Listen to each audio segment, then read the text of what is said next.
Indo apresentar o professor Marcelo. E o nome dele completo é Marcelo Pedra Martins Machado. Ele é psicólogo sanitarista, doutor em saúde coletiva, mestre em ensino em saúde, mestre em políticas públicas em saúde, professor e pesquisador do Núcleo de Pesquisa Pop Rua e do Nesp-UNB. Bem-vindo, Marcelo. Para mim é sempre uma alegria poder estar na Universidade de Brasília, sobretudo para além do espaço do Departamento de Saúde Coletiva, onde eu sou professor, né, e não tem como não falar, estando junto a psicólogas e psicólogos em formação, da Larissa, Larissa Polejac, que é a minha grande parceira, e foi a primeira pessoa que me levou objetivamente para a UNB, ainda logo quando eu chego em Brasília, em 2012, se eu não me engano ainda, para poder estar junto com ela. Na época eu estava no Ministério da Saúde. Eu já vou compartilhar com vocês aqui a apresentação. Então, o que eu, em cima do que eu fui recebendo de encomenda de vocês, né? O que eu fui pensando para a nossa trajetória de hoje, de dar um foco em especial para pensar as relações entre SUS e psicologia. Então, primeiro, a gente fazer um percurso de que, na perspectiva do Sistema Único de Saúde, mas, sobretudo, pensando na relação entre a psicologia e o Sistema Único, mais especialmente na perspectiva da atenção primária, na atenção básica, no que a gente vai chamar em Brasília de clínica da família. Eu sou do Rio de Janeiro, nesse momento estou até no Rio de Janeiro também, e aqui a gente também chama de clínica da família. E aí eu vou pegar três pontos, para mim, centrais da inserção do psicólogo na atenção primária. Eu não vou falar dos CAPs, por exemplo. Imagino que vocês tenham mais oportunidade de interagir com outros colegas. Como o percurso na atenção primária não é tão comum, eu pensei em focar no percurso na atenção primária, sobretudo na perspectiva do Núcleo Ampliado de Saúde da Família e Atenção Básica, do NASF, e das equipes de consultório na rua, pensando uma clínica na rua, né? Uma clínica a partir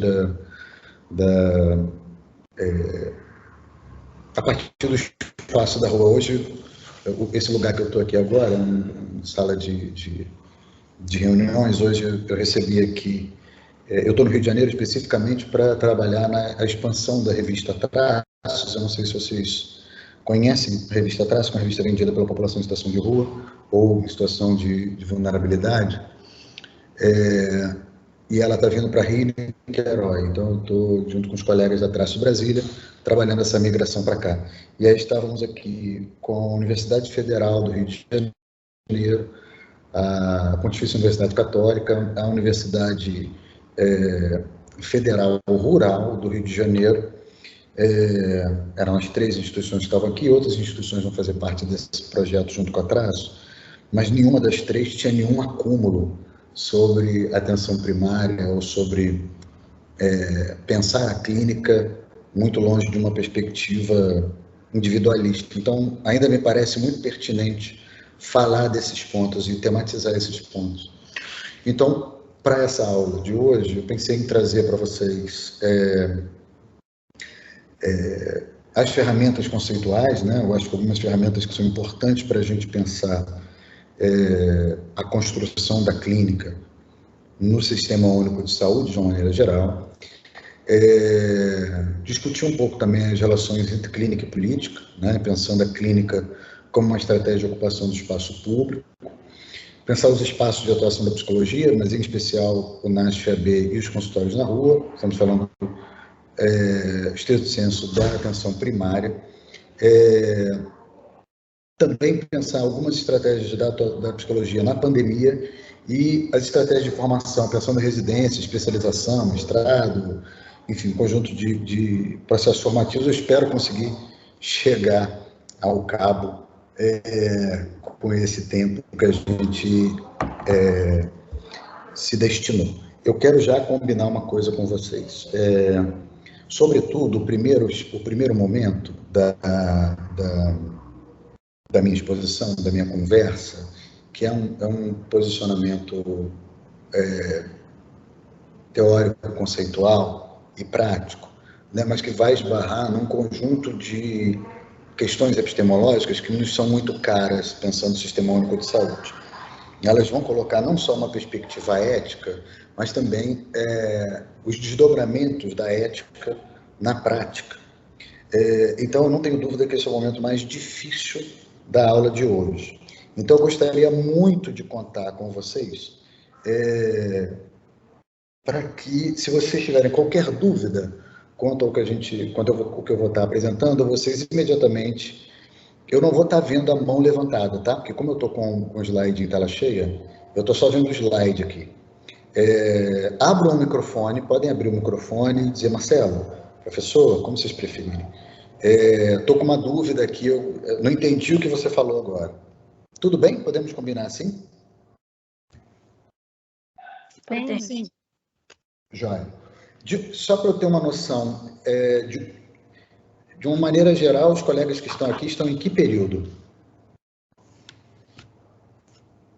É bem heterogêneo, Marcelo. Assim, tem pessoas que estão bem no início do curso, né, terceiro semestre, quarto, e outros que estão bem no fim, é o último semestre, 11º. Tá bom, tudo bem. Então, reforço ainda mais essa questão que eu coloquei, tá? Por favor, parem quando não estivermos compreendendo. Até como eu tinha falado, né, algumas das premissas para a gente pensar o trabalho na atenção psicossocial, isso é um termo importante, quando a gente fala em atenção psicossocial, ele é muito maior do que a gente pensar somente a atuação da psicologia. O termo atenção psicossocial, ele é sempre um termo que vai incluir um campo multidisciplinar, né, de uma interação entre os profissionais, as categorias profissionais, mas também de uma interação de conhecimentos. O que eu quero dizer já com isso? É fundamental para formar uma boa psicóloga, um bom psicólogo, que eu leia para muito além das questões psicológicas, independente do referencial teórico conceitual que eu escolha.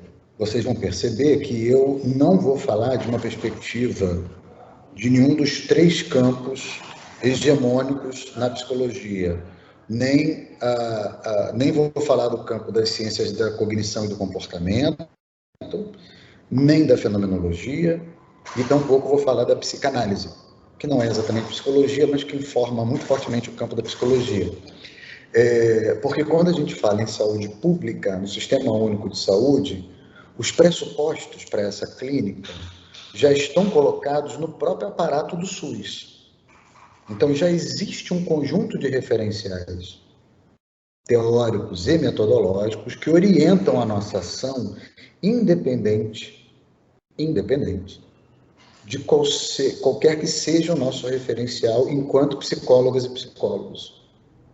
Como eu fiquei muito tempo fora da psicologia, eu voltei para a psicologia há 2 anos, para ser mais específico, porque, como foi apresentado, eu sou um psicólogo que também é sanitarista, sou formado em saúde coletiva, já era formado como profissão, para além de ter feito depois um doutorado em saúde coletiva. É uma formação no campo da especialização que existe na Fiocruz de Brasília também, eu fiz na Escola Nacional de Saúde Pública aqui no Rio de Janeiro, que me transforma numa outra coisa. Além de psicólogo, eu sou sanitarista. E eu trabalhei como sanitarista nos últimos 9 anos, né, até esses 2 últimos que eu voltei também para atuar como professor de psicologia.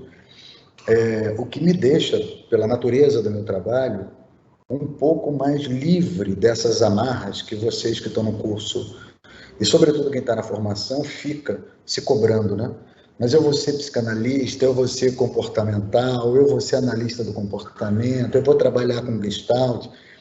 Eu, por ter ficado velho, já consegui me livrar dessas histórias, né? Esse é muito pouco produtivo. E além da idade que o tempo me conferiu, eu também fui constrangido pelo Sistema Único de Saúde a me valer de outras ferramentas, em especial vindas das ciências humanas e sociais. Então, o que eu quero dizer para vocês? Não se forma uma boa psicóloga, um bom psicólogo que não leu muito e tem um domínio substancial sobre filosofia, economia, sociologia, antropologia. Isso, para mim, é algo absolutamente fundamental para falar no início da aula. Se vai se formar em psicologia, avaliando que só vai ler coisas do campo da psicologia, vai ter muita dificuldade para trabalhar. Muita dificuldade. Vai vender a mão de obra muito barata. Porque tudo que a gente não é, como psicólogas e psicólogos, é executor de técnica. Técnica, qualquer um aprende no YouTube. Qualquer um aprende. O que nós somos, ao cabo de um curso de 5 anos, é analistas de fenômenos complexos. A gente precisa estar formado para analisar fenômenos complexos. Não é para fazer a técnica da cadeira, a técnica do bilhete, a técnica do divã. Qualquer que seja a técnica, ela fica completamente esvaziada de sentido se eu perco a dimensão de olhar para a psicologia e para a inserção dela no campo do Sistema Único de Saúde e na atenção psicossocial, deslocada desse conjunto mais amplo de conhecimentos, né? Então, a primeira coisa que eu gostaria de conversar com vocês é pensar a ideia de saúde. O que é que a gente está entendendo como saúde? E aí eu vou usar 2 autores, né?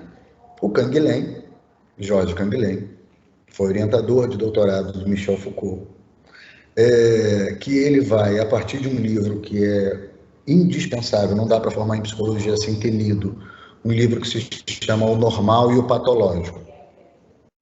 Tem que anotar, porque tem que ler, para quem ainda não leu, né? O Normal e o Patológico, Jorge Canguilhem. O que o Canguilhem vai propor, né, como estratégia para pensar a ideia de saúde? Vamos ali um pouco das orientações do Canguilhem, né? Normal é poder viver em um meio em que flutuações e novos acontecimentos são possíveis.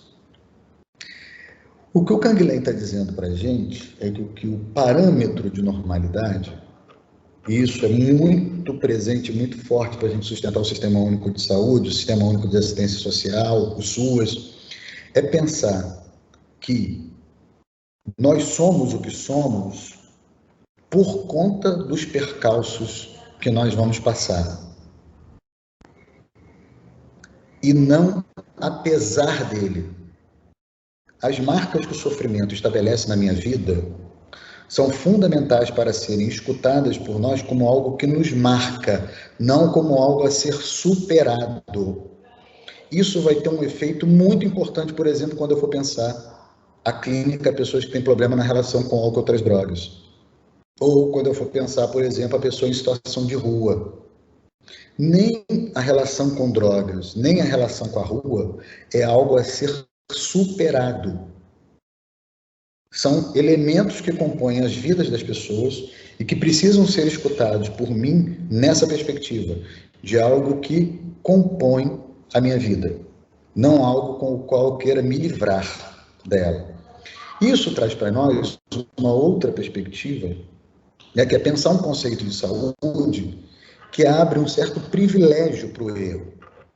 Se eu vou pensar a ideia de saúde como a capacidade dos sujeitos de ir interagindo, incorporando os problemas da vida ao longo da vida, eu desloco o meu cuidado de um cuidado ambulatorial, de um consultório, para ser mais preciso, por exemplo, onde eu vou atender a pessoa uma vez por semana por 50 minutos, para pensar um tipo de acompanhamento, um tipo de estratégia de cuidado, que pode acontecer de muitas formas, que vai acontecer ao longo da vida das pessoas. E esse é o lugar da atenção primária, esse é o lugar da atenção básica, o lugar da continuidade, né? E aí tem 2 conceitos que eu vou falar mais deles depois, que são o conceito de território e de longitudinalidade.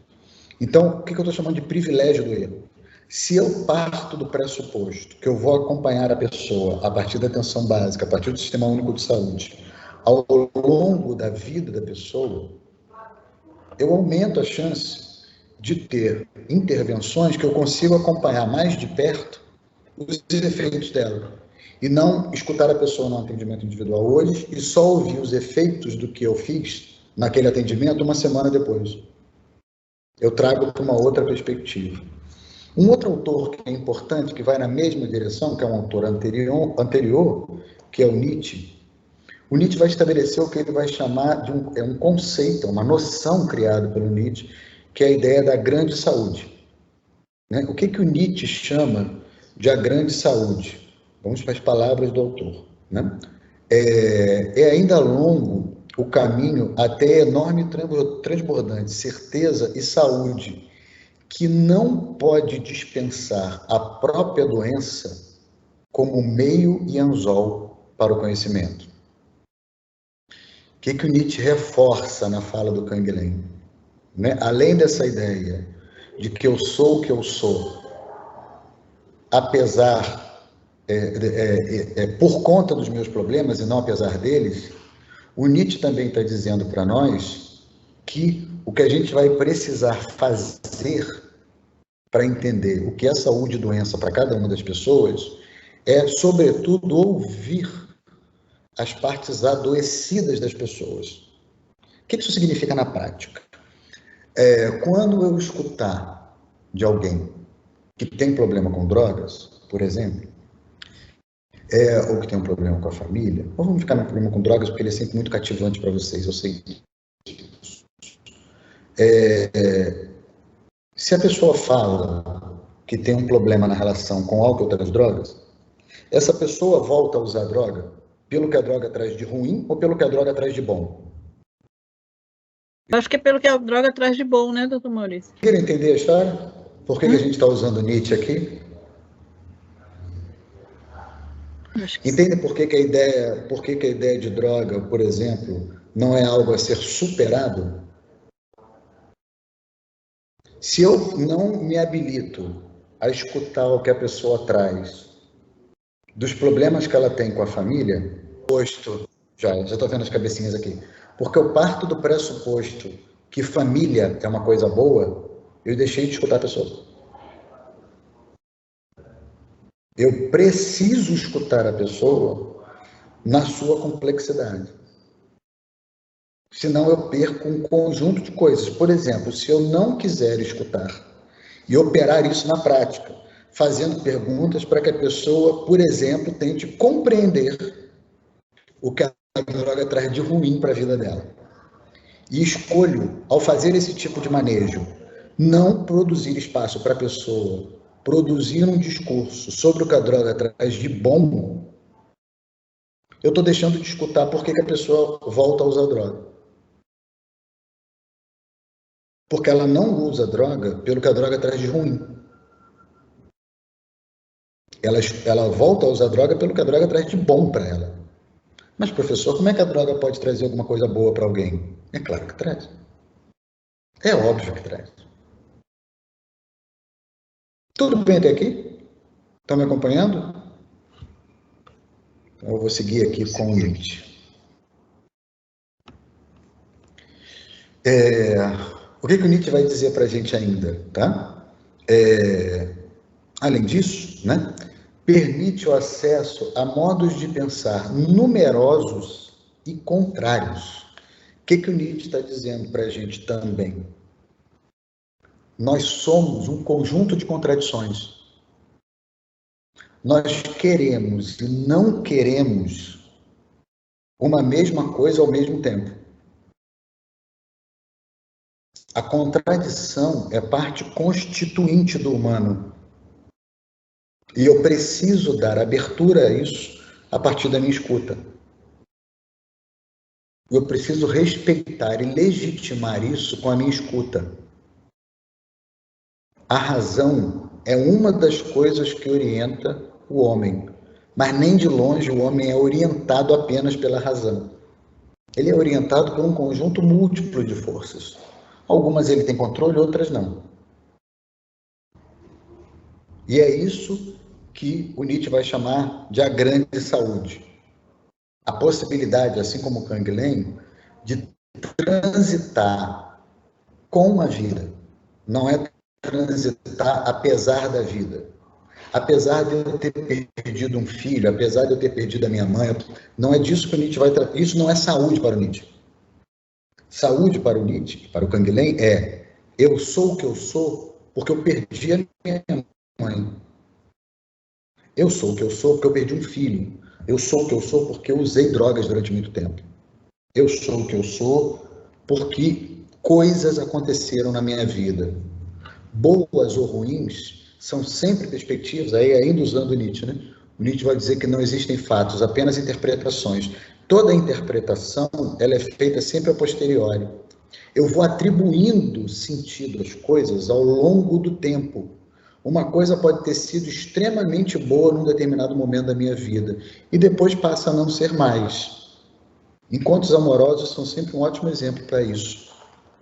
Como vocês parecem pela imagem, né? Que a maior parte de vocês é muito jovem, pelo menos a maioria, que os que eu vejo aqui, talvez a ideia de casamento esteja um pouco distante, mas casamento é uma coisa que vai ganhando diferentes sentidos ao longo da sua existência. Né? Ele pode começar, e não necessariamente significa separação, tá? Então é isso que o Nietzsche está apontando para a gente. Nessa perspectiva de saúde, nós passamos a usar o sofrimento como nosso barema, como nosso parâmetro. Quando a gente fala de sofrimento, algo que é fundamental para nós. Sofrimento sofrimento jamais pode ser pressuposto. Sofrimento precisa ser escutado. Isso é um elemento bem importante, tá? Bem importante. Maria Luísa Macedo. Vamos imaginar que eu recebi numa unidade de saúde alguém, uma mãe que traz para mim, né? Eu estou na unidade de saúde e eu recebi uma mãe e ela diz assim para mim, tudo bem, você é psicólogo, eu sou um dos psicólogos da unidade. Estou numa unidade básica de saúde, tá bom? Vamos imaginar que eu trabalho no NASP. E aí essa mãe chega para mim e diz assim, porque eu queria conversar com você o seguinte, eu acho que meu filho precisa de um atendimento. Meu Tiago, então senta aqui um pouquinho, me conta por que você acha isso, o que está acontecendo. Não, é o seguinte, meu filho, nós moramos em Vicente Pires e sou eu, meu filho e meu marido, né? E há 3 meses o meu marido vinha no ônibus, voltando do trabalho no plano, para Vicente Pires, e teve um assalto. Alguém reagiu, houve um disparo, e esse disparo atingiu meu marido. E meu marido ficou alguns dias internado, mas veio a falecer. E aí, há 3 meses, meu marido faleceu, e a partir daí, meu filho, que tem 16 anos, começou a ficar um pouco mais calado. E aí eu digo assim, olha, eu não tenho tempo, não estou com horário, mas eu vou te passar para uma colega que é a Maria. A Maria, vamos ver se ela tem tempo, eu vou perguntar para ela se ela consegue um espaço para agendar, para vocês conversarem. Tudo bem até aqui, Maria? Pronto. Esse jovem sofre? Sofre. Ele acabou de ver o pai passar por uma situação muito difícil e ter que parar de trabalhar, né? Não sei se não, eu não falei de trabalho, mas tudo bem. Todo mundo que perde o pai sofre? Todo mundo, não. Vamos dar o exemplo, Maria. Posso continuar com você? Podemos seguir na nossa parceria? Vamos imaginar que eu sou uma mulher agora, tá bom? Okay. Me chamo Ana. E aí eu procuro você na mesma unidade de saúde e digo assim, Ana, eu fiz uma mastectomia, eu tive um câncer e precisei retirar os 2 seios. Tudo bem até aqui? Toda mulher que perde os 2 seios sofre? Não.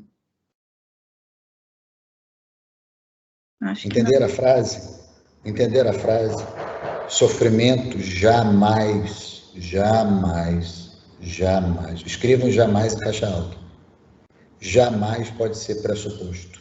Nunca, em hipótese nenhuma. Não pode esquecer disso. Se não sabe o que a gente faz com a nossa escuta, joga no ralo. Se eu já sei que toda mulher que tiver um câncer sofre, eu não estou escutando aquela mulher que está diante de mim. Eu estou escutando uma mulher abstrata. Toda mulher. Toda mulher vai ser a mulher que eu tenho na minha cabeça. A regra é a minha moral. Isso é fundamental. E facílimo de anotar no caderno quando o professor orienta. Dificílimo de operar na vida real. Dificílimo. Estão conseguindo me acompanhar? Isso é central. Central. Vou voltar ao Nietzsche. Nietzsche tem um livro que chama Genealogia da Moral. Ele, 1870 alguma coisa, esse livro. A Genealogia da Moral. Ele já ia começar o grande empreendimento dele, né? Que é, na verdade, o grande problema dele é com a questão da verdade, né? Que ele vai chamar de vontade de verdade, mas um dos elementos que ele vai encarar como grande empreendimento humano a ser realizado é o empreendimento contra a moral. A moral só serve para estragar a existência. Toda vez que eu usar a moral, é porque eu estou com dificuldades da vida. E aí eu vou usar uma referência abstrata, geral. Alguém consegue viver sem preconceitos? Não. Não existe ninguém sem preconceitos.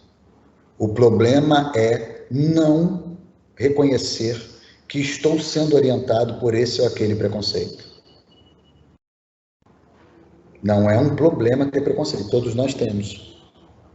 É fundamental, organiza o ser humano. O problema é quando eu não consigo detectar que estou operando a minha escuta a partir do meu preconceito. Porque quando eu tiver, eu dou, mas que a minha orientadora chamava de um freio de arrumação. Para, volta, opa, fiz merda. Vou voltar para escutar de novo. Quando eu acho que todo mundo tem que ter contato com a família, porque família é bom. Quando eu acho que todo mundo tem que ter um trabalho digno, essa palavra é ótima, porque um trabalho digno é o bom.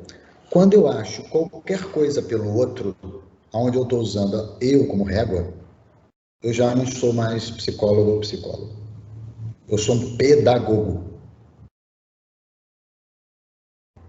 É ruim ser pedagogo? Claro que não, pá. É ótimo. Só não é exatamente o que a gente faz. Nesse sentido, eu não escuto para depois intervir. A escuta, ela é em si um ato clínico. Quando eu escuto o outro, nessa perspectiva que a gente está conversando aqui, a escuta, ela é o reconhecimento do outro como um autor legítimo. Ele é autor da própria vida. Então, a escuta, poder se debruçar sobre as questões do outro, para poder, de alguma maneira, construir com esse outro estratégias de construção de outros possíveis, isso já é, em si, uma intervenção. Esse lugar é sempre a sustentação do lugar de quem não sabe. E a gente é muito constrangido ao longo do curso de psicologia e por todo o imaginário que existe em torno, né, da categoria psicóloga, psicólogo, né, tudo que há no imaginário da psicologia, ao entorno dela, é de que a gente está ali para, de alguma maneira, ajudar as pessoas a encontrar um caminho melhor. Isso não é necessariamente o que a gente vai fazer. O que a gente vai fazer, estando com as pessoas, é ajudar as pessoas, de alguma maneira, a contribuir com as pessoas, poderem construir algum processo de reflexão sobre si. Se isso vai ser melhor para alguns e pior para outras pessoas, isso não é da nossa alçada. O que a gente quer como produto são pessoas que consigam fazer alguma reflexão sobre si mesmo. E isso só é possível se eu sustento o lugar de quem não sabe, de quem não está ali para dar orientações. Nessa perspectiva, o tempo de escuta é fundamental. Com isso, eu não quero dizer que um atendimento psicológico, que um grupo, e aqui eu não estou falando só de atendimento individual, não, tá? Falando de grupos, oficinas, não estou dizendo que isso vai ter que ser ao longo de muito tempo, mas ao menos que eu tenha algum tempo para que a pessoa possa se comprometer com as questões que ela traz para mim. Isso é fundamental. O tempo é uma excelente estratégia de manejo, sobretudo para as pessoas que a gente atende, se comprometerem com as suas próprias questões. Porque a expectativa de todos é de que nós nos comprometamos com as questões das pessoas. Isso é uma parte do trabalho. Só que se a pessoa não se compromete com as próprias questões, nós temos pouco a fazer, a não ser que queiramos nos colocar no lugar de educadores, que não é o caso. Ainda nessa perspectiva, um outro ponto importante para nós é fazer uma diferença entre mudança e evolução. A maior parte do tempo, o que nós vamos apostar como clínicos é na produção e na visibilidade da perspectiva da mudança. Coisas podem ser diferentes do que elas são agora. Via de regra, nós vamos ser procurados por pessoas que tiveram um conjunto de coisas que funcionavam habitualmente na vida delas de uma determinada forma, modificadas, transformadas, ou por alguma decisão delas, ou por algum percalço da vida, né? E uma boa parte dessas pessoas vai fazer um grande investimento de que a vida volte a ser como antes. E nós sabemos que nada é como antes. O tempo todo, na perspectiva dos autores que vão informar o Sistema Único de Saúde, a saúde pública, a saúde coletiva, se há alguma coisa que seria essencial ao ser humano, é a ideia de mudança. Mudança é completamente diferente de evolução, de melhora. Mudança, sublinhar que coisas mudam, que as coisas podem ser diferentes do que elas já foram em algum momento, é completamente diferente de acompanhar uma coisa que evoluiu. Até porque evoluir tem uma relação com a ideia de melhora, de maior qualidade, e isso, via de regra, tem de ser percebido, avaliado pela pessoa que a gente está acompanhando, não por nós. Então, fechando essa relação, né, de pensar a escuta como um instrumento clínico-político, o que eu estou chamando de político aqui é a forma como eu me comprometo com a coisa pública. Como é que eu uso a escuta como reconhecimento do outro? Para fazer isso, né, nós vamos ter que fazer uma outra distinção aqui, né? Quando a gente pensa os processos societários, quando a gente pensa a produção de laço, a empatia é algo fundamental. Não é porque eu não sou mulher que eu não fico indignado quando vejo toda a violência que é proferida historicamente pelo machismo, pelas relações de Estado, em relação à mulher. Então, é importante para criar laço que eu, mesmo não sendo a mulher, tente me colocar no lugar de como que eu me sentiria como mulher, passando pelo que a mulher passa historicamente. Ou pensar que mesmo eu não sendo um homem negro, eu sou um homem branco, que goza de muitos privilégios por ser branco, que quando eu vejo um caso, por exemplo, como daquele homem que foi agredido até a morte, dentro de um Carrefour em Porto Alegre, que aquilo não me toca. Porque apesar de não ser negro, aquela cena me deixa indignado. Então, essa ideia de me colocar no lugar do outro, de tentar sentir o que o outro sente, tentar interpretar a vida a partir do outro, é muito importante para a gente pensar o laço social. Porém, para pensar a clínica, isso é desastroso. Quando a gente pensa a clínica, o lugar que a gente vai assumir é exatamente o contrário. É o lugar da alteridade, o lugar da distinção, o lugar que vai, na radicalidade, garantir ao outro o lugar dele. Porque toda vez, uma operação matemática, toda vez que eu tento olhar o mundo com os olhos do outro, tentar sentir o que o outro sente, quem é a medida? Eu ou o outro? Quando eu penso, como é que eu me sentiria se eu fosse um negro e fosse agredido por ser negro? Quem é a medida? Eu mesma. Eu mesmo. Eu apaguei o outro pelo procedimento. Isso é errado? Não, não é errado, nem certo.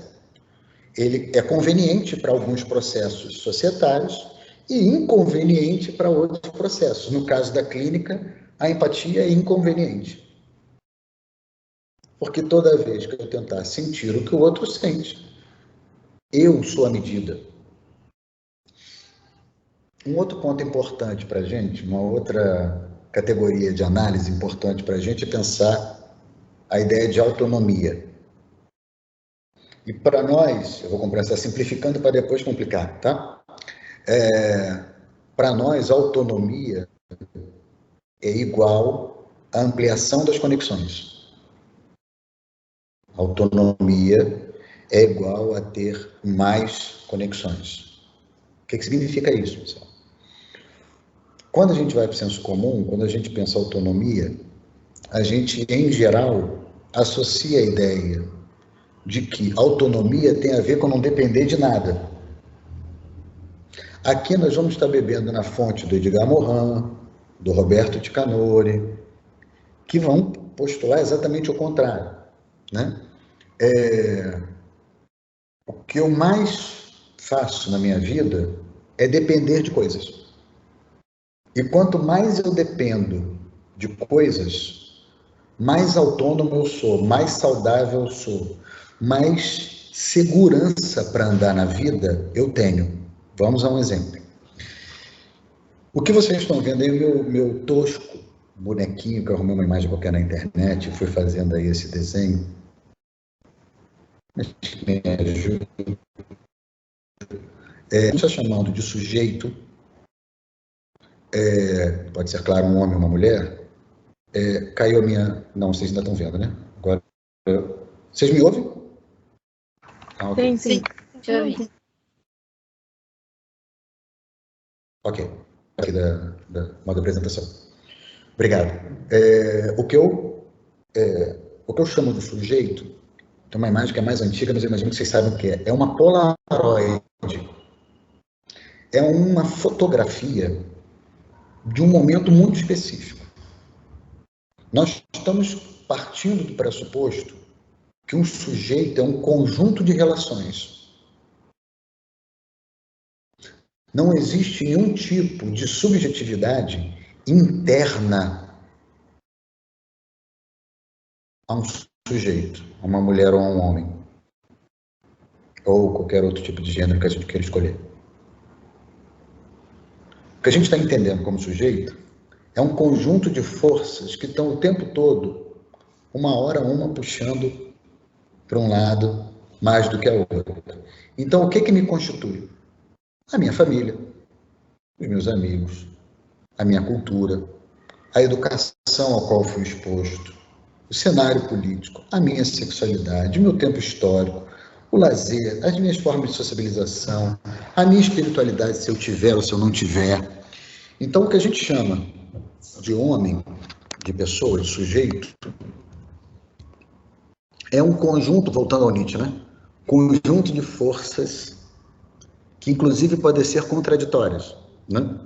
Em cada momento da minha vida, nós estamos aqui num momento extremamente atravessados por três desses retângulos. O retângulo educação, o retângulo cultura e o retângulo política.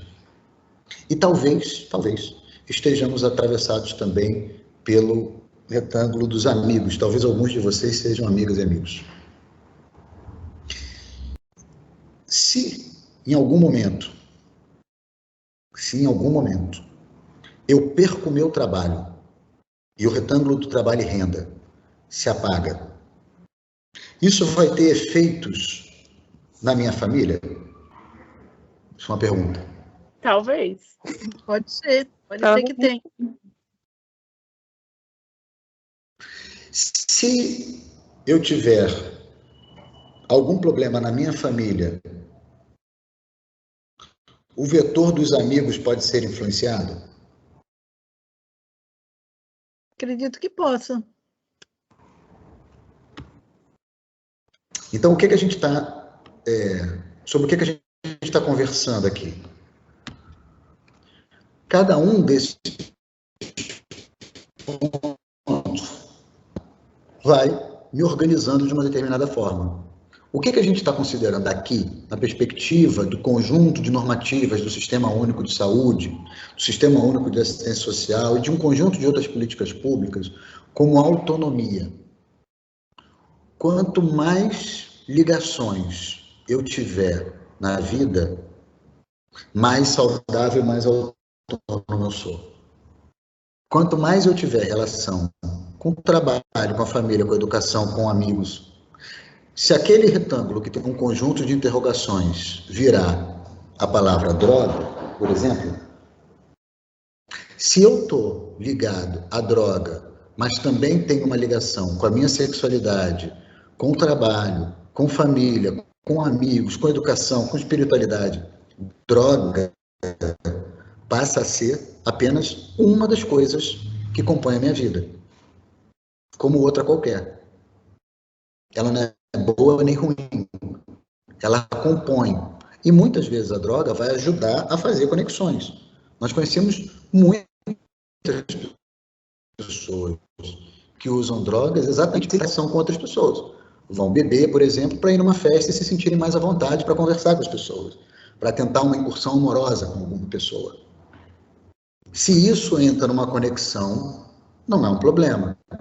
Quando que vira um problema?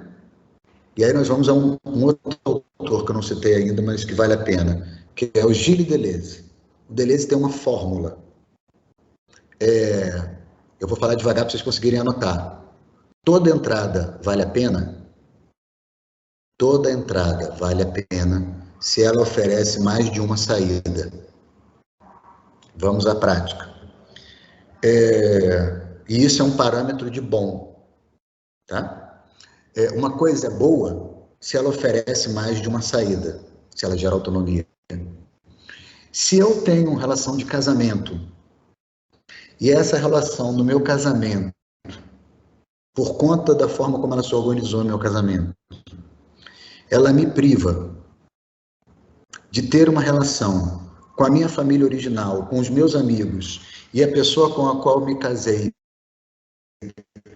professa uma espírita diferente da que eu exercia anteriormente e eu fico privado da relação com a minha família, com os meus amigos e com a minha espiritualidade, casamento nessa perspectiva é bom ou ruim? Parece ruim, né? Rompe um pouco a autonomia aí. Acredito também. Exatamente. Estão conseguindo acompanhar, né? Sim. Isso está fazendo sentido para vocês, gente? Para além de conseguir acompanhar. Estão conseguindo articular todas as coisas que a gente está conversando com o conjunto do que a gente vai estar chamando de clínica? Sim, tá tranquilo, Marcelo. Ótimo. Então, um outro conceito importante para nós é o conceito de redução de danos. E eu vou aqui tratar redução de danos referido não só à questão de álcool e outras drogas, tá? Eu vou usar redução de danos na perspectiva do cuidado a cronicidades, a tudo que é crônico. Eu estou pensando aqui redução de danos como uma ética do cuidado, não como uma substituição de coisas. Né? Redução de danos aqui é uma ética. Ética em que sentido, Marcelo? Ética no sentido de que, ao atuar na perspectiva da redução de danos, eu vou radicalizar o que eu chamei de alteridade.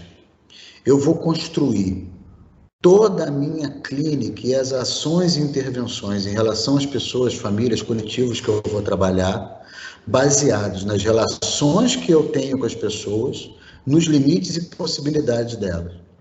Eu vou, na radicalidade, incorporar todo o conhecimento que a pessoa tem sobre si, todos os recursos, todo o contexto, o laço social que a pessoa tem, para poder, só a partir disso, pensar propostas de cuidado. Vamos a um exemplo. Então, se eu tenho...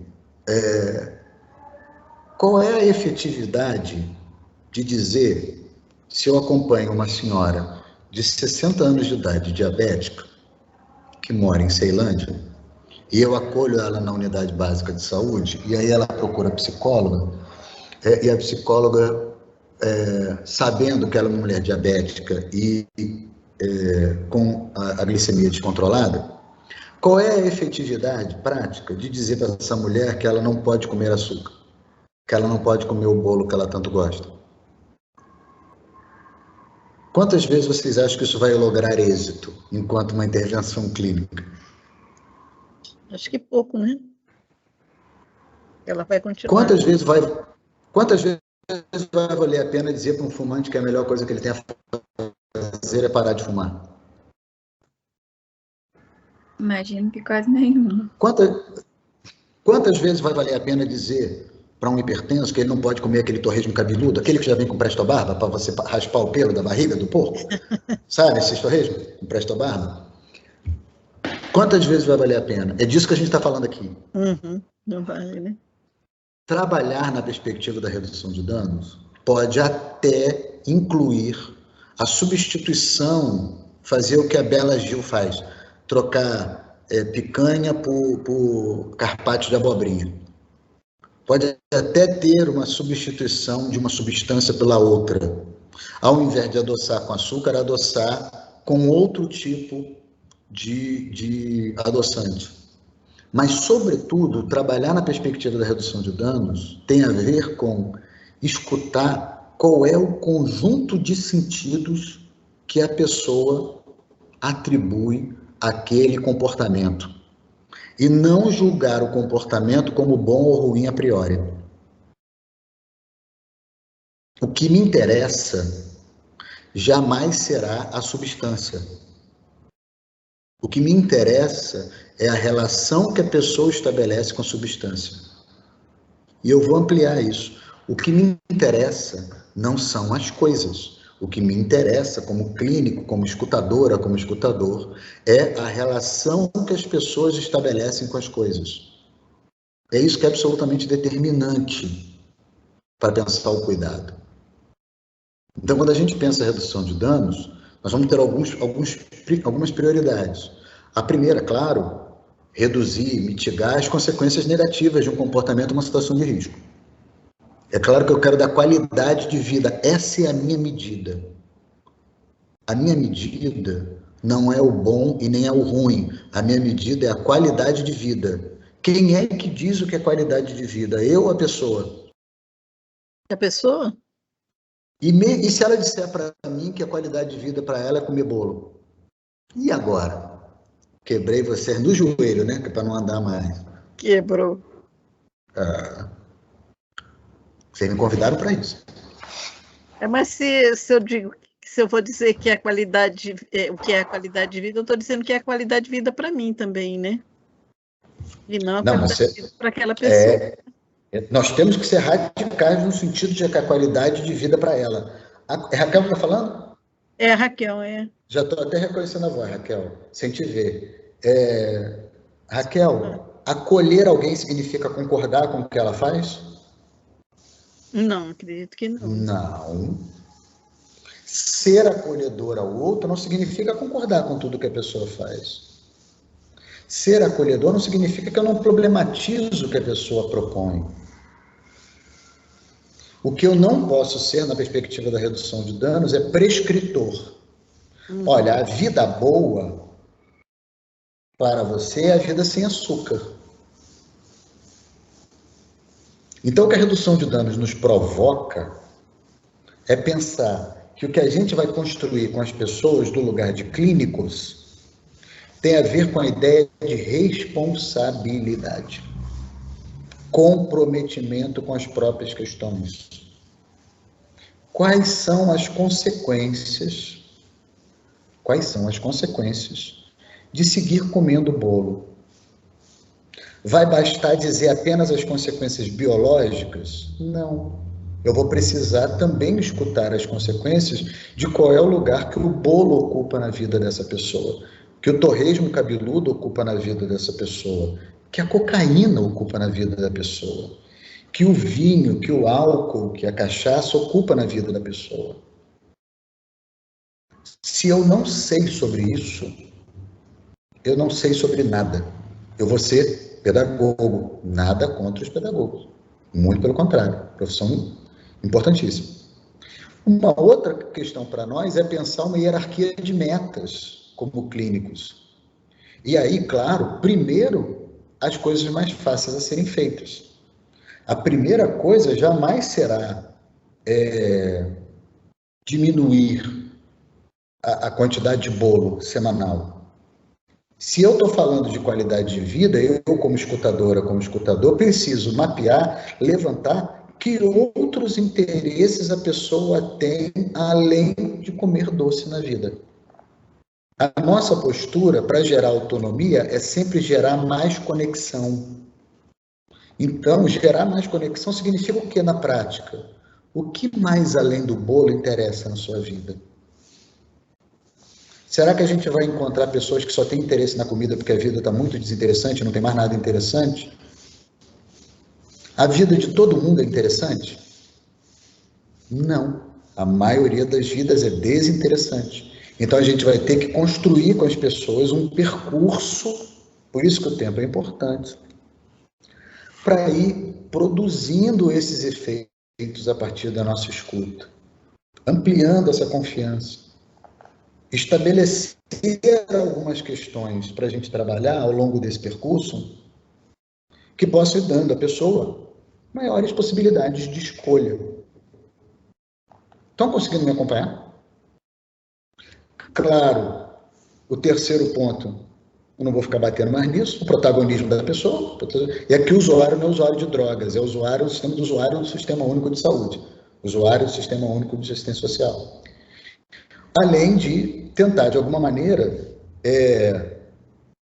pensar como último passo a extinção do comportamento, se isso for possível para a pessoa. Porque pode ser que qualidade de vida seja manter o hábito, manter o bolo na minha dieta, manter a cocaína como um hábito, só que um hábito que não faça, de novo, o que a fórmula Deleuziana nos orientou. O problema da droga é quando eu uso droga para usar a droga. O problema do bolo é como eu como bolo para ficar esperando comer o próximo bolo. Porque entre um bolo e outro, a vida é muito desinteressante. Porque entre uma carreira de cocaína e outra carreira de cocaína, a vida não tem muitos interesses. Isso é que é um problema. O que a gente está nomeando, então, que toda hora eu estou usando clínica. O que a gente está usando aqui? Sobretudo, nós estamos pensando em 2 atores, a Regina Benevides e o Eduardo Passos. E aí eles vão olhar o referencial grego, né? E vão descobrir que a palavra na apreensão grega tem diferentes sentidos entre eles, né? Além do sentido que a gente mais usa, né? Clinicar com a ideia de se debruçar sobre o leito, né? De acolher uma demanda de tratamento.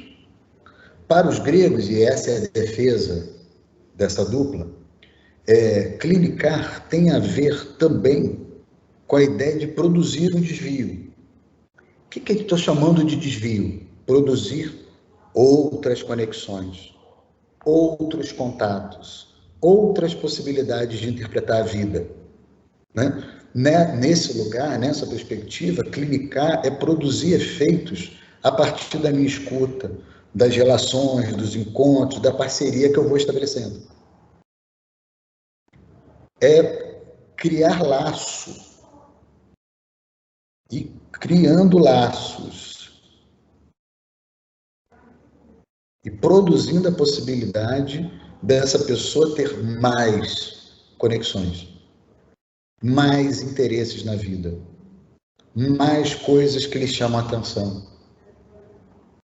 Então, nesse sentido, clinicar é criar condições para que outros modos de existência, de construção de si, sejam possíveis. É no encontro conosco, num grupo, num atendimento individual, num atendimento em família, num atendimento compartilhado, que as pessoas têm que ter, a partir da nossa escuta e do que a gente devolve com a nossa escuta, ou a partir dela, outras interpretações da relação.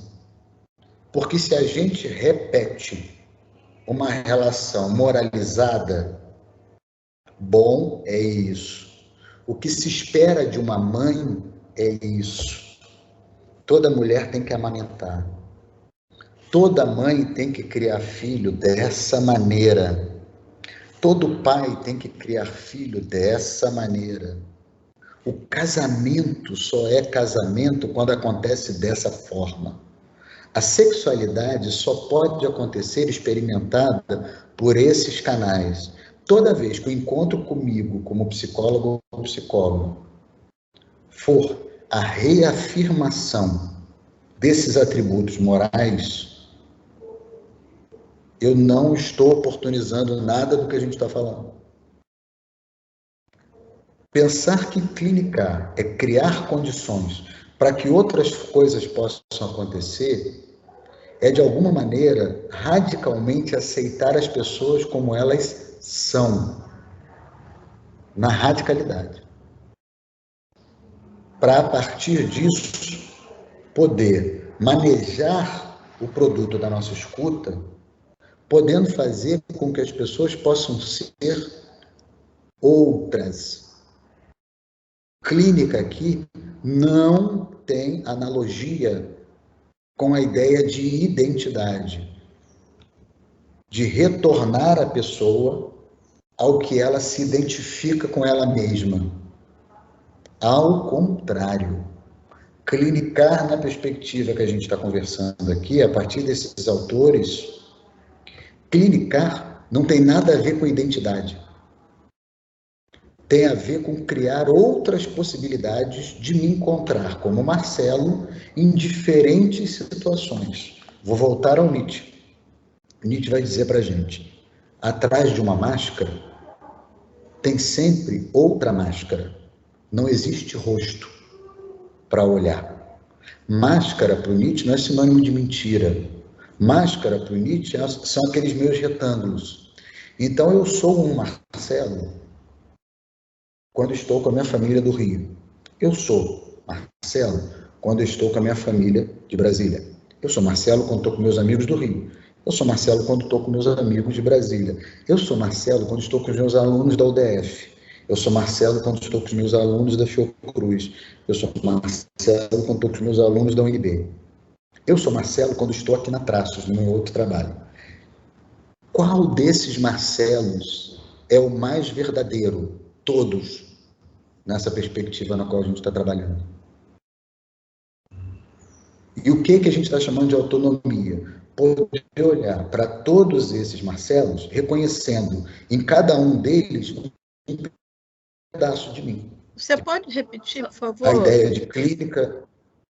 Desculpa. Posso, mas... É porque eu não ouvi o final. Problema, não. Você falou assim, Tá, qual deles é verdadeiro? Todos, isso, né? A partir daí eu não isso. mais.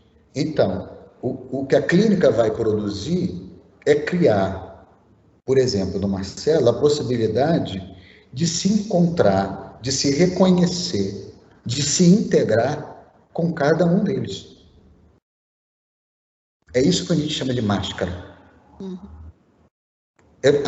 O que eu sou no trabalho não é mais falso do que eu sou na minha família.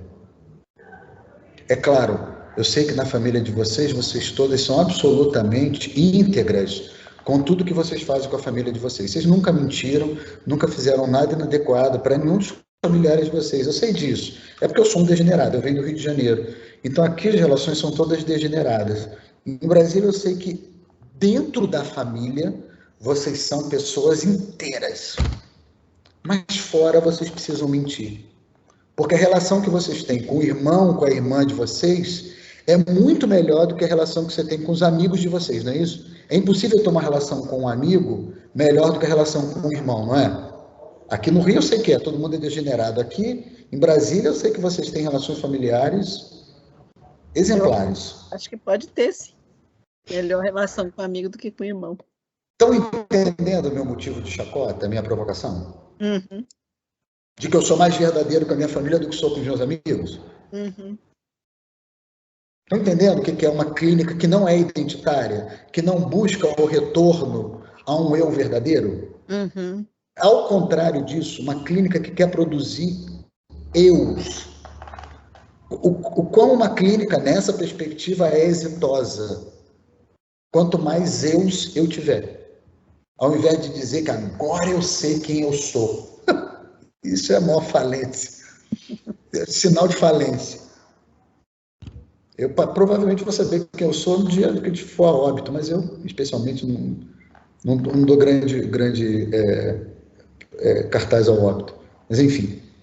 Estão conseguindo deixar claro isso, gente? Estão conseguindo? As colegas e os colegas que estão no último período e os que estão no terceiro? Eu tinha prometido que não era simples, tá? Vocês estão entendendo por que a gente... Uma professora não era para falar do SUS, estamos falando do SUS o tempo todo. Uhum. O tempo todo. Esse é um viés epistemológico. Como é que eu crio? O que nós estamos conversando? Sobre o que nós estamos falando? Sobre o nosso viés epistemológico. Por que é que eu faço o que eu faço? Não adianta nada fazer alguma coisa sem saber por que é que você está fazendo. Você não usa uma técnica psicológica para fazer o exercício da técnica. Quem faz isso é mágico. Quem faz a técnica para encantar quem ele está vendo. Eu uso a técnica com um objetivo. Eu escolho atender alguém individualmente e não em grupo porque eu tenho um objetivo. Eu escolho fazer um atendimento familiar porque o problema que eu escutei me deu subsídios para avaliar que a intervenção familiar é a melhor intervenção. Eu não uso o grupo como um subproduto, eu faço o grupo porque eu pego mais gente, porque o meu padrão ouro, o melhor atendimento é o individual. Só idiotas acreditam nisso. Só idiotas. Idiota no sentido grego, aquele que não faz parte da vida pública, que ignora a vida pública.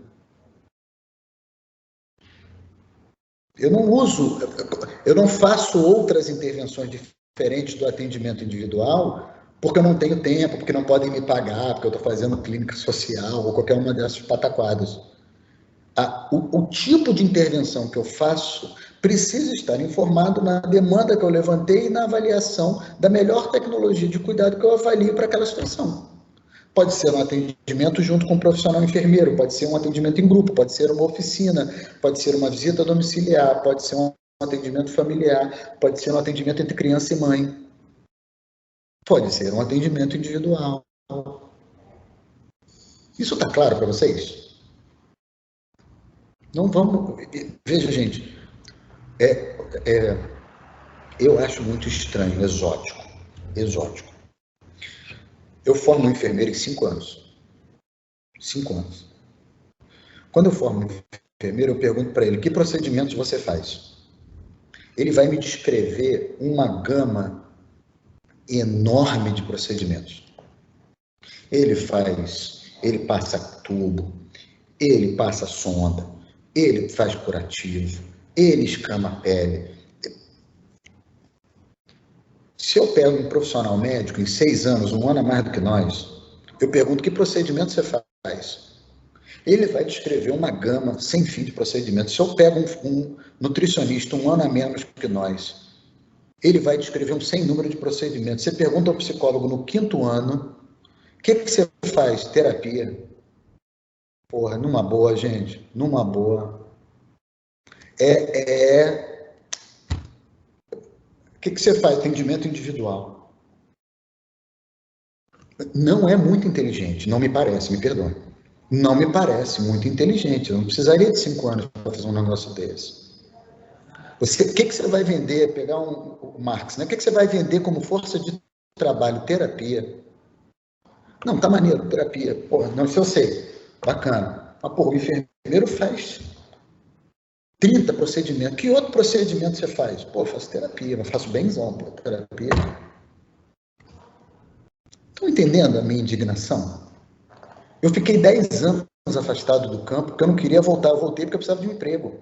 Porque eu fui demitido do Ministério da Saúde, precisei voltar para dar aula de psicologia. O campo da psicologia é de uma caretice atroz. Atroz. É o lugar da conservação. É o lugar onde a gente não olha para a questão negra, o lugar onde a gente não olha para as questões de gênero, o lugar onde não olha para nada. A gente acredita que existe um sujeito psicológico e que o nosso trabalho é fazer terapia para tirar a verdade daquele sujeito psicológico lá de dentro. Porra, numa boa, gente. Numa boa. Voltamos ao idiota, aquele que não está inserido na vida pública. Que acredita que a interioridade está lá dentro. Eu tenho que tirar o Marcelo, resgatar ele lá de dentro, porque o verdadeiro Marcelo estava lá dentro. Não importa se ele é branco, ele terá as mesmas oportunidades que a Vitória Mendes Araújo, que na minha câmera aqui parece ser uma mulher negra. As mesmas. O sol nasce para todos, não é isso? Nasce sim. Quero ver aonde que ele nasce. Eu ser um homem e Vitória ser uma mulher, pelo menos é o que me parece aqui da câmera, não faz diferença nenhuma entre nós, temos todos a mesma oportunidade. É óbvio que não, né, gente? Assim, como é que a psicologia não faz esse debate? Como é que a psicologia não traz isso para a clínica? Avalia isso como psicologia social. Porra, cada ideia de jirico. Não, é psicologia social. Social porque individual é que é a boa. Estou conseguindo me fazer claro? Vocês entendem? Porque eu quero que vocês trabalhem, gente. Eu quero que vocês, depois de 5 anos, eu imagino até que esteja gente aí com muito dinheiro, que não está preocupado com dinheiro, que vai, sei lá, vai trabalhar com jardinagem, vai fazer coisa no seu quintal, vai tomar banho de piscina, sei lá, no Parque Way, sei lá. E não está muito preocupado com dinheiro. Mas para quem quiser trabalhar, vai vender a mão de obra por 2 tostões. Vai ficar espalhando, vai fazer cartão ali no setor de indústria gráfica, vai espalhar cartão e achar que vai ficar com um consultório na W3, ou sei lá, no Brasil Corporate, esperando alguém bater na porta. Vai demorar, até o povo bater na porta. Vai demorar. Mas enfim, estão me acompanhando, né? Sim. Vejam, eu ia projetar, mas eu vou parar um pouquinho aqui antes de projetar. Eu já estou 1h20 falando. Um pouquinho menos. Dúvidas, questões. Estou entendendo nada, professor. Achei que o senhor ia dar uma força aqui, mas o senhor está jogando todo mundo para baixo. Eu queria falar, nossa, tá, realmente, eu acabei de formar, né, semestre passado agora, eu acabei de formar, vou continuar para licenciatura na UNB, mas você falando várias coisas, só tô lembrando do meu professor, supervisor do estágio também, só detonando a psicologia, eu falei, realmente eu tô no caminho certo, porque eu tô, cada coisa, Ana, eu tenho... eu tô detonando um certo tipo de psicologia, a psicologia não é isso, sim, é um com tipo certeza. de psicologia. Sim, eu não sei, assim, eu não sei se é uma pergunta exatamente, mas acho que foram várias reflexões que foram vindo, assim, de você falar que a gente, por exemplo, quando a gente vai escutar de fato alguém, assim, né, quando a gente está escutando uma pessoa, que a gente não vai tentar procurar um referencial para ela, assim, parece que a gente passa o curso inteiro procurando referenciais, a gente tem um referencial de ser humano, a gente tem um referencial de como as pessoas, tipo, de qualidade de vida, de tudo, assim, então, você está falando as coisas e é muito oposto, assim, ao que a gente vem, talvez, sendo ensinado, assim, sabe? Até quando eu acho que o que foi mais tocante, assim, foi o da questão da empatia, assim, né? Que o tempo inteiro é pregado que a gente tem que ter empatia, o tempo inteiro, mas o fato da gente ter empatia faz com que a gente se coloque no local, né? Tipo assim, não é a gente, tá, ok, a gente se coloca no local do outro, mas a gente fica como parâmetro, assim, né? A gente fica como principal. Então, de fato, a gente não está escutando o outro, assim. Então, eu não sei se você falou dúvidas, questões, eu não sei se tem questões agora, assim, porque foram tantas Ana, coisas que você falou. eu estou numa sala, aí de 10 às 12, como eu falei, juntou um monte de gente aqui. E aí, era amigo, hein? É amigo de muito tempo. Na primeira que eu estou falando é para trabalhar na Traços aqui, tá bom? Parceria de estágio para... Vocês sabem o que é a Traços? Sim, eu conheço a Traços, o leitora então, dela. Estou articulando aqui as universidades todas para virem para Traços virar espaço de estágio e residência e pesquisa, né? E aí tá o pessoal do FRJ que estava com a residência multiprofissional, que saca a história da multiprofissionalidade. Mas na hora que foi para um amigo, era amigo mais pessoal. Assim. Não, porque eu sou junguiano, no que ele falou junguiano, todo mundo já virou para trás, assim, para dar uma sapatada. Nada contra o Jung, nem contra ele ser junguiano, não é disso. Não tem a menor pertinência demarcar lugar como se demarca na psicologia num espaço como esse. É impertinente. O que nós temos que ter é um conjunto de elementos comuns ao trabalho com o porta-voz da cultura, que é a pessoa que vende. Quais são os nossos parâmetros? O que nós pactuamos entre nós? Já é, Raquel. Eu vou te mostrar do Rio. Peraí que eu sou leitora da Traços. Eu sou leitora da Traços. É a Tereza Cristina, que está na... É a Tereza Cristina que está na nossa capa aqui. E já estamos com porta-voz na rua. Se vocês vierem algum dia Rio de Janeiro, quando vierem, já vão comprar na praia, já vão comprar na orla.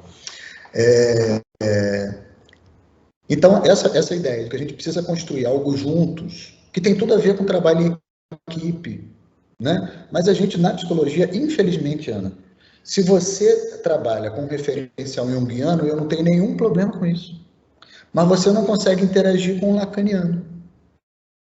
E não consegue interagir, não consegue encontrar o que o Jacques Rancière vai chamar de produção do comum. Você não consegue produzir um comum com alguém que é ligado à cognição e ao comportamento. Um lacaniano vai conversar com o comportamental, acha que ele é adestrador de cachorro, que é um pedagogo, se muito é um pedagogo, porque trabalha com a ideia da razão. Então, se a gente não consegue conexão nem entre nós, psicólogos, a psicologia está toda errada nesse sentido, errada no sentido da forma. Por que a medicina construiu hegemonia, Ana e colegas? Todo mundo fala a mesma língua. Ele pode fazer a merda que for, chama de colega. Nós, da psicologia, se a pessoa fez alguma coisa, mas isso é porque é comportamentalista. Mandou levar dever para casa e deu nisso aí, levou o dever para casa, deu errado. Ou não, é porque é lacaniano, não falou nada. E aí a gente constrói um monte de caricatura e não consegue nem conversar entre a gente. Por favor, Natália. Eu acho que a Raquel está na minha frente. Pode falar, Raquel. Ah, eu não tinha visto. Pode falar, Nath, pode falar. Não, a minha dúvida era muito nessa pegada aqui da equipe multiprofissional, assim. Porque enquanto você estava falando de redução de danos, né, pensei, tipo, beleza. Às vezes eu até consigo trabalhar numa lógica não prescritiva e buscar isso, mas o quanto que isso é possível dentro de uma equipe multiprofissional com, enfim, ciências biológicas que muitas vezes são muito prescritivas, né, a medicina, a enfermagem, né, e aí eu fico pensando, assim, como trazer isso, assim, como lidar com essa diferença, como trazer isso de alguma forma. Enfim, é uma coisa bem prática. Natália, ó, na prática, ontem estava discutindo num shopping, encontrando uns amigos, e tinha um monte de gente que trabalhou, um que é coordenador de NASH em Bangu, aqui na Zona Oeste do Rio de Janeiro, e o outro que trabalhou, 2 amigos pessoais. E aí dizendo que tinha que ter...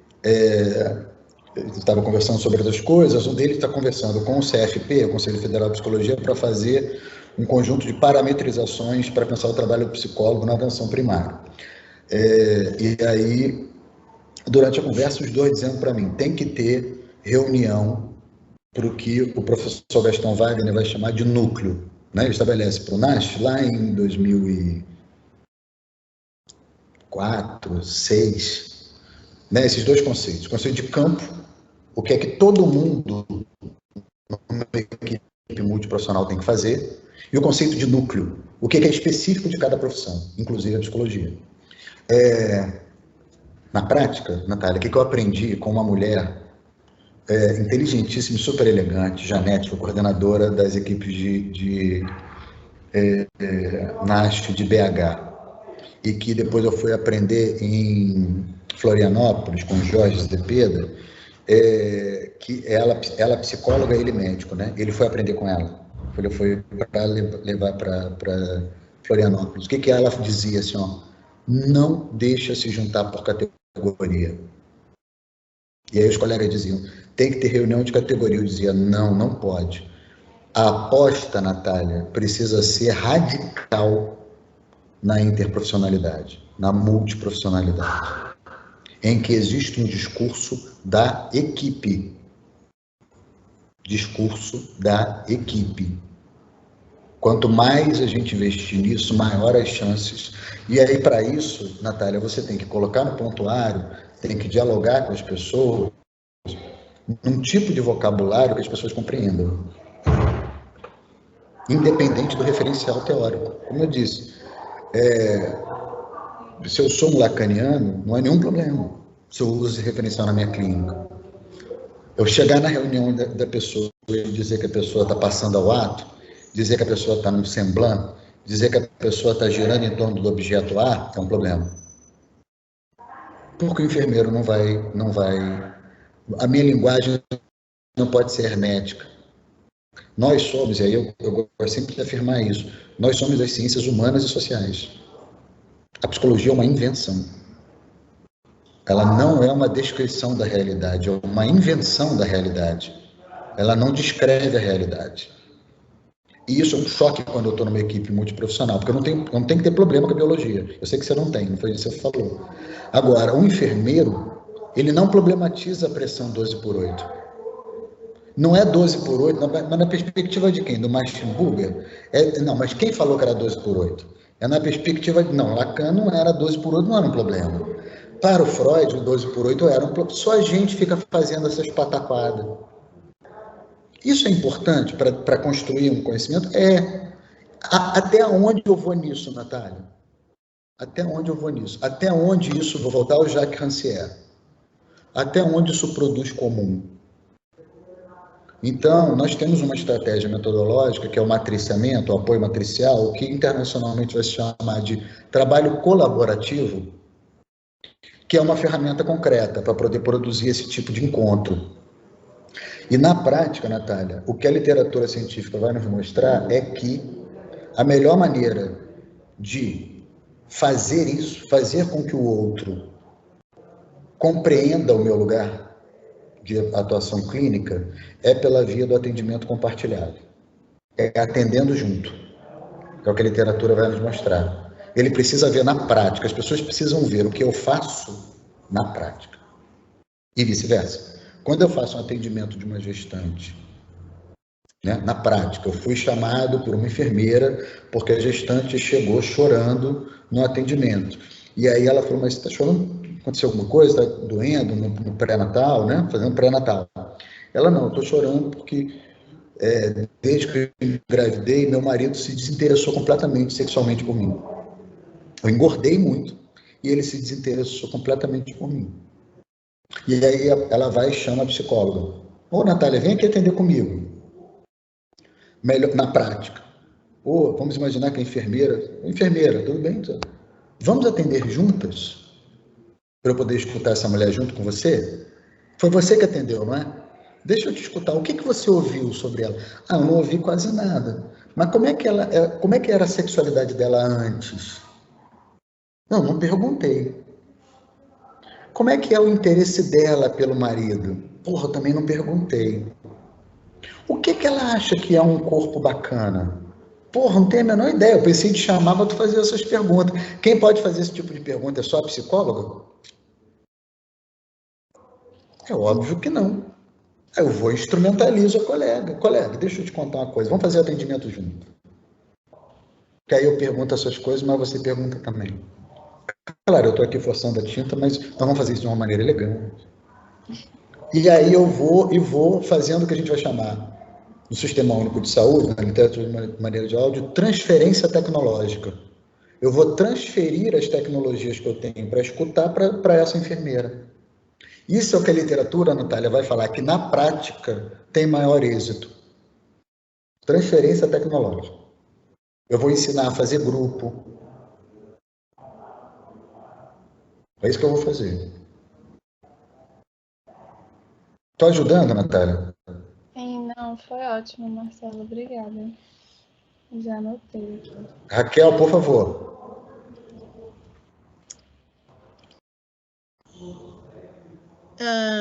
Ouvindo, eu não faço clínica, né? Minha formação foi muito de laboratório, né? Muito básica e muito no laboratório, muito mais voltada aí para a história, para a epistemologia, né? E para a formação mesmo, né? Participei de muitos debates, de comissões que discutiam os currículos da psicologia, então tenho uma certa experiência com essa área também da própria formação. Em algum momento você falou assim, a psicologia realmente, para mim, ela é muito conservadora, né? Extremamente conservadora. Né? E acho que do tempo que eu estudei, fui uma estudante da década de 70, né? Do tempo que eu estudei para cá, eu não vi muito avanço na psicologia, né? Eu acho até que retrocedeu, Raquel. Eu ia falar isso, mas eu fiquei com receio, né? Obrigada, né? Eu falei, eu acho que, não sei, a minha geração na década de 70 estava preocupada com algumas questões que demandavam da psicologia, né? E eu estava falando da psicologia comunitária, né? Que foi um debate, como estudante eu participei muito dele, né? Nas disciplinas, e também na reforma psiquiátrica, também foi um debate muito intenso, né, nos anos 70, que é a época que eu fui aluna de graduação. Mas também fui me fechando no conservadorismo meu, né, e do próprio contexto da psicologia, no meu mestrado, fechando na análise de comportamento, no doutorado mais ainda, né. Mas me incomoda esse conservadorismo da psicologia na formação. Vindo aqui você desde o começo, né, e eu sempre costumo dizer para os meus alunos, no início do semestre, que eu trabalho com estudantes de primeiro semestre, com disciplina de História da Psicologia, que eles têm que sair da psicologia, né? Que eles têm que ir para a filosofia, que eles têm que ir para a antropologia, que eles têm que ir para a sociologia, para a dança, né? Eu sempre, né, incentivei, né? E eu sou uma docente que recebo muito estudante de outras áreas, né? Não tem problema para receber estudante de outras áreas, eu acho que enriquece muito. Eu tive uma turma agora que 90% alunos de outro curso, até porque estavam querendo mudar de curso, né? Então a gente aproveita para discutir um pouco essas interações, né? Para esse psicólogo, quando perguntar o que você faz, eu faço terapia, né? Para que ele não responda desta forma, né? Porque eu acho que isso reflete, né, o que é formação. Acabou aí a Ana Carolina de fazer alguns relatos sobre isso. O que você acha que a gente precisa trabalhar mais nesse processo de formação, né? do nosso curso, do psicólogo? Eu sei que a psicologia já vai discutir novamente uma reforma curricular, né? Já está se demandando aí uma reforma curricular, tem uma diretriz nova por aí, sentada lá na mão do ministro, mas a psicologia vai discutir isso. Então, como é que a gente pode trazer essas questões, né, da prática psicológica, e aqui a gente está falando muito mais do contexto clínico, que eu acho que não é a única prática, né, para essa formação? E também acho muito difícil essa conversa da psicologia. Eu tento fazer isso quando eu dava disciplina de filosofia, há muito tempo que eu não ministro filosofia da psicologia, mas tenho trabalhado com história, para tentar ver a maior integração, né? Por exemplo, a minha vida toda enquanto analista do comportamento, eu fui marginalizada pela um grupo maior da psicologia, que é psicanalista, né? Ou que tem lá diferentes abordagens, né? E eu tento ampliar essas conversas. Tem colega que até fala, nossa, você está dando uma disciplina de análise de comportamento, mas esse livro que você está adotando não é de análise de comportamento, né? Como é que você explica isso? Isso eu escuto na reunião do meu colegiado, né? Eu falei, não, a autora é analista do comportamento, mas tem outras contribuições que tem que passar por aqui, né? O analista do comportamento só vai crescer também se ele conversar com o mundo lá fora, eu costumo falar, né? Então, como é que a gente trabalha mais na prática isso? Essa é a dificuldade que eu vejo, sabe? Né? No processo de formação, como passar isso para o estudante, porque a gente ainda tem muita escola, né? E cada escolar, vamos dizer assim, defende a sua escola, né?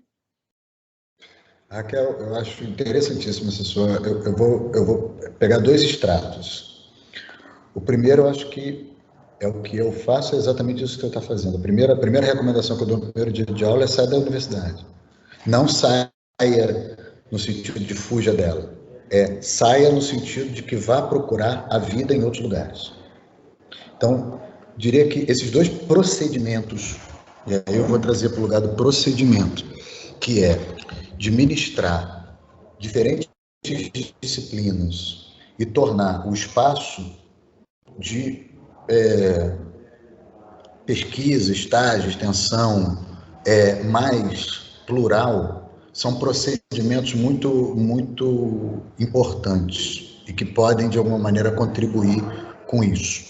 Não é que é isso, formalmente incluir essas outras disciplinas, né?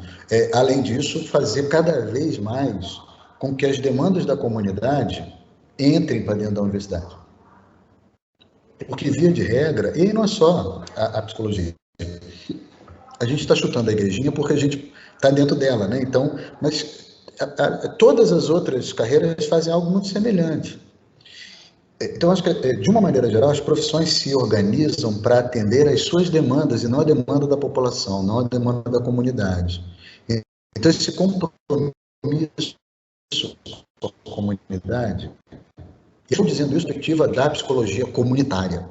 Não, eu estou dizendo de pensar todas as ofertas, por exemplo, de estágio em interação com criança em conflito com a lei, com movimentos sem teto, com movimentos sem terra, com questões LGBTQIA+, com questões da mulher, com trazer o mundo para dentro da universidade. Isso eu acho que é um procedimento. E você usou um termo, Raquel, que é uma coisa dos últimos tempos. Eu tenho cada vez mais tentado problematizar a ideia de clínica. Muito nessa perspectiva que eu trouxe aqui, para não associar clínica, porque tem uma coisa que para mim é muito exótica quando eu voltei para a psicologia. Havia uma associação, e há uma associação entre clínica, a palavra clínica, e a palavra setting. Setting é um conjunto de espaço, tempo e regularidade. E a gente foi aprendendo a confundir a palavra clínica com a palavra setting, onde a gente chamava de clínica um determinado setting, que é o setting liberal, de 1 para 1.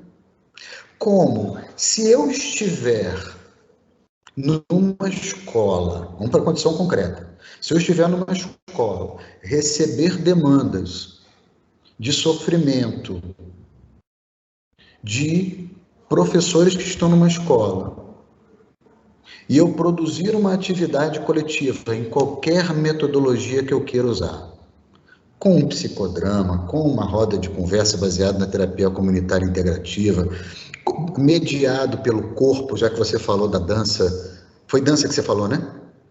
Mediado pelo teatro, mediado por qualquer questão pictórica, com desenho. Vamos imaginar que eu vou abrir um espaço de fala e de escuta, aonde tem uma profissional ou um profissional comprometido a dar consequências, produzir efeitos junto àquele grupo de professores, em cima do que eles mesmos falaram. Isso, para mim, é clínica? E, por exemplo, para o Eduardo Passos, para a Regina, é um outro set, mas o que é clínica, né? Isso foi esse autor. Produzir efeitos a partir da minha escuta. Eu diria que um efeito central, responsabilizar o sujeito pela sua própria existência. A fala é um deles, eu posso usar vários outros instrumentos, mas a fala é um deles. Então, eu acho, Raquel, que também isso que você falou, a gente tentar de alguma maneira criar alguns pontos de tensão para a formação em psicologia, pode passar também, é uma crença, tá, Raquel? Uhum. É só uma aposta intelectual. Pode passar também por uma certa problematização do termo clínica, onde eu desassocio clínica de um setting. Não, estou fazendo trabalho em grupo. Ah, mas isso não é clínica, né? Ué. Se eu estou lá, se eu escuto o sofrimento das pessoas, se eu produzo uma interpretação de um determinado lugar para escutar aquelas pessoas, e o produto dessa minha interpretação, dessa minha análise, é devolvido para essas pessoas em qualquer modalidade de intervenção, no sentido de fazer com que elas reflitam sobre a posição que elas assumem diante da vida. Isso não é clínica? É clínica. Vou comentar um pouco também porque eu fiz estágio em um local que era um órgão público, né? Não sei, eu não vou falar aqui, mas enfim, todo mundo sabe. E lá a gente atendia principalmente pessoas que viviam em situação de rua, né? Então eu fiquei pensando muito nas coisas que você foi falando. Assim, eu fiz transferência para psicologia, eu era do serviço social, fiz transferência para psicologia. Eu fico vendo quanto que alguns conteúdos que eu tive no serviço social foram essenciais para eu poder trabalhar com essa população, assim, sabe? Eu fico pensando quanto realmente o nosso curso em si, se ele não tiver a inserção de algumas disciplinas como filosofia, sociologia, antropologia, que antes até era, né, fazia parte do currículo obrigatório e que saiu, assim, se a gente não tiver acesso a esses conteúdos, o quanto fica muito mais difícil a gente lidar com essas pessoas, assim, porque eu tive minhas dificuldades, mas eu acho que se eu não tivesse tido acesso a essas disciplinas, assim, eu acho que teria sido muito pior, porque realmente eu não sei, assim, eu fui vendo na prática o quanto que realmente a nossa atuação vai ser muito mais em conjunto mesmo do que a psicologia em si. A psicologia em si não vai dar conta dos problemas, não vai dar conta dos seres humanos de fato que a gente encontra, assim. Então, você foi falando, eu fui refletindo sobre isso também. Ana, eu tenho muitas dificuldades com algumas categorias analíticas do marxismo, mas eu não tenho a menor dúvida que falta psicologia marxismo. Não tenho a menor dúvida. A categoria alienação, né? A própria divisão de super e infraestrutura, mesmo tendo problematizações em relação a mas eu acho que falta psicologia marxismo. Eu acho que no caso do serviço social excede. Eu acho que é demais. Falta ao serviço social outras categorias analíticas, na minha opinião. Mas, sem dúvida nenhuma, falta psicologia marxismo. Eu não tenho a menor dúvida sobre isso. Eu quero fazer um combinado com vocês. Eu queria tematizar uma última coisa com vocês, que eu acho que é importante. Ó, vejam aqui, eu tinha Eu devo ter dado uns 10 slides, tem 120. Eu vou mandar a apresentação para vocês. Ou a gente pode combinar numa outra oportunidade, uma outra conversa. Porque eu tinha um monte de coisa para falar, mas estou achando ótimo o papo aqui, está me parecendo muito produtivo. Mas eu queria um último tema para poder fechar, que eu acho que é importante nesse sentido para nós. E aí eu acho que a gente pode ir encaminhando para fechar. Eu queria conversar com vocês sobre pensar os serviços de baixa exigência. Essa é uma categoria que eu acho que é importante para nós, né? Só para fechar a coerência com tudo isso que a gente está discutindo, né? Quando a gente está pensando numa clínica, na perspectiva da alteridade, né? Na perspectiva da redução de danos, que é essa ideia de incluir o outro o máximo possível, né? Fazer com que a existência do outro seja reconhecida como produção de conhecimento sobre si mesmo, por mais que a pessoa seja frágil, as pessoas que a gente está atendendo sejam frágeis para poder construir conhecimento sobre si mesmo, é fundamental que a gente garanta isso. E aí tem essa outra categoria de análise que a gente, para pensar o Sistema Único de Saúde, ele é fundamental, que é a dos serviços de baixa exigência. Via de regra, o CAPS, o CREAS, o CRAS, a Unidade Básica de Saúde, a Clínica da Família, o consultório na rua, de uma maneira geral, os serviços, as políticas públicas constroem as suas regras baseadas na agenda do trabalhador. Quando o central para a gente pensar a organização de um serviço público é construir esse serviço baseado na agenda do usuário do serviço. Fundamental. E aí, quando a gente pensa, é um acúmulo dos serviços de saúde mental que eu acho que é importante. Uma ferramenta, entrando um pouco no que a Natália tinha trazido, uma ferramenta pragmática muito interessante para a gente pensar a construção de estratégias que incorporem a perspectiva do usuário do serviço na organização do serviço é a assembleia. Todo serviço público do Sistema Único de Saúde deveria ter, em alguma instância, um espaço de assembleia, um espaço de escuta das pessoas que acessam aquele serviço. Se nós conseguimos, num CAPS, por exemplo, fazer com que a gente consegue, nos serviços CAPS, CRAS, CREAS, consultório na rua, NASF, estabelecer espaços aonde o usuário, a pessoa que vai ao serviço, não só saúde mental, mas todo mundo que vai ao serviço, possa opinar e ter a sua perspectiva incluída nas estratégias de organização do processo de trabalho. Que hora que eu faço a oferta do grupo, qual é o dia que o grupo acontece, quais são as formas de acolhimento, quais são as formas de atendimento. Esse tipo de espaço, a gente aumenta significativamente as possibilidades das pessoas se responsabilizarem pelo próprio serviço.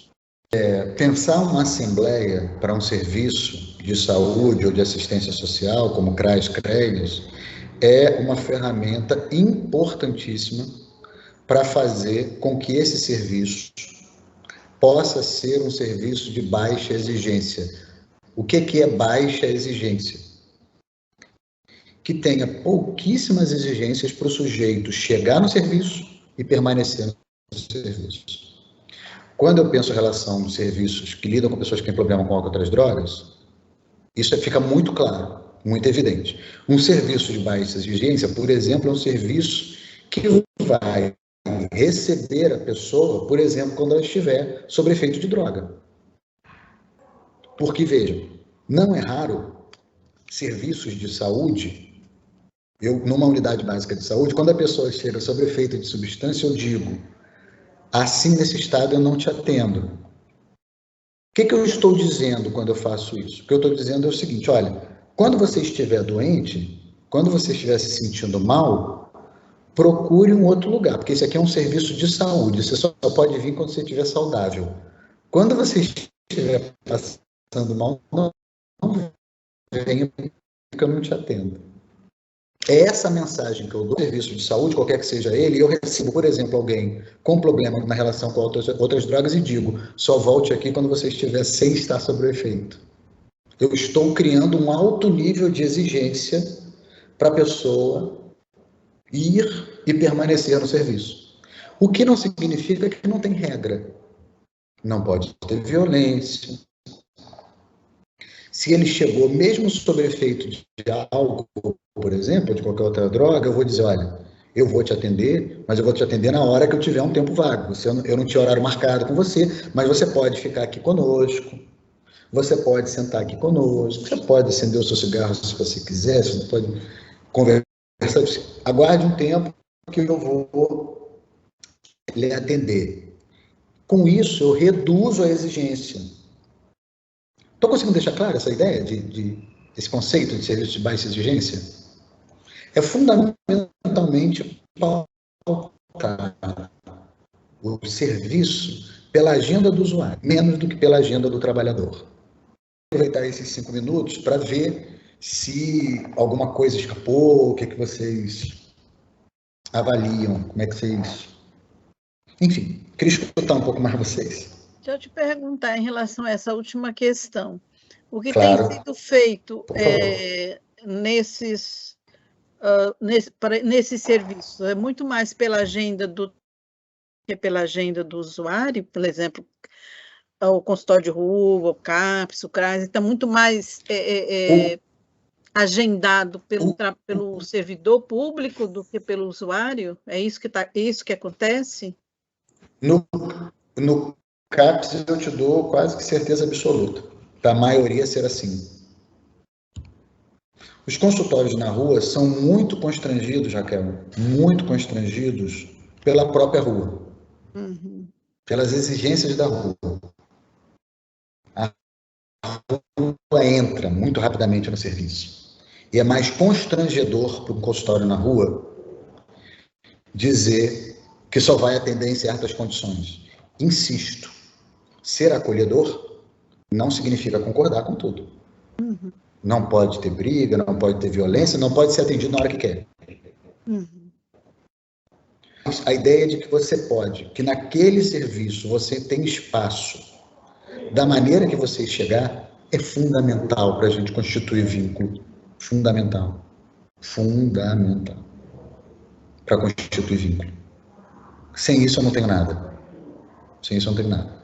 Se eu não tiver a confiança que você pode ser o pior que você puder diante de mim, você vai avaliar que você só pode ser diante de mim o que eu espero, ou o que o mundo espera que você seja.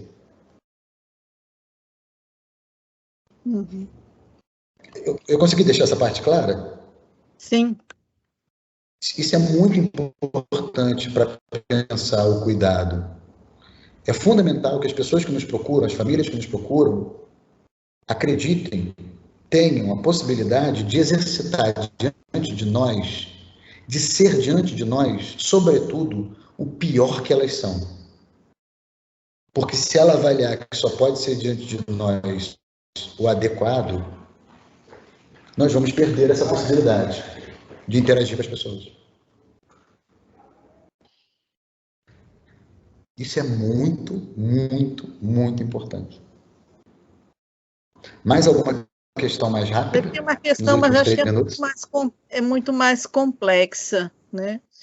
Eu queria, algo assim que eu tenho muito interesse, mas talvez fuja um pouco aqui, é o atendimento, né, da pessoa abusadora, da pessoa...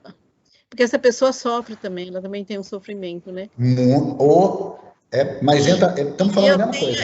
Eu tenho visto muito mais o lado da vítima, sabe? Então, é uma coisa assim que chama a minha atenção, né? Como trabalhar essas questões, né? Porque algumas pessoas pensam que ao cuidar do violentador, do abusador, você está fazendo a vítima sofrer mais, por exemplo, né? Tirando o direito também dessa pessoa de, né, ser assistida. Perfeito. O que não significa concordar com o que foi feito, nem significa que a pessoa não vai ser responsabilizada legalmente, penalmente, judicialmente por tudo que ela produziu. Uma coisa é uma coisa, outra coisa é outra coisa. Mas eu faço a mesma avaliação, Raquel. Sim, esse é um tema extenso, eu nem tenho tanto acúmulo, mas eu tenho a mesma percepção que você. A gente ainda nega, e muitas vezes isso que você falou é muito comum. A gente consegue ser bastante cruel no sentido de tentar penalizar pelo atendimento ou pela falta de atendimento a pessoa que foi abusadora. Isso é bastante comum, bastante usual, infelizmente.